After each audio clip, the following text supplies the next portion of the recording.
Peace is not something we find outside. It is a gift Jesus breathes into our hearts. In the gospel today, the disciples were afraid. They locked themselves in a room. They felt ashamed. They failed Jesus.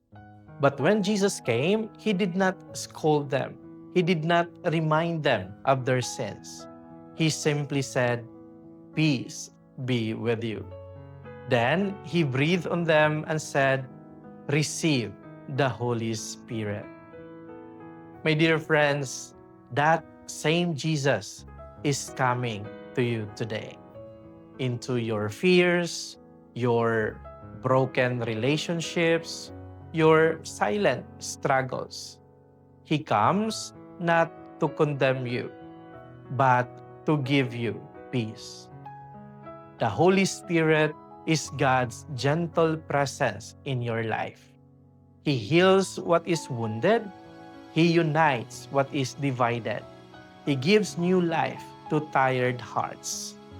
So today, open your heart. Let Jesus breathe His Spirit into you again. And you will find a peace that nothing in this world can take away. Amen.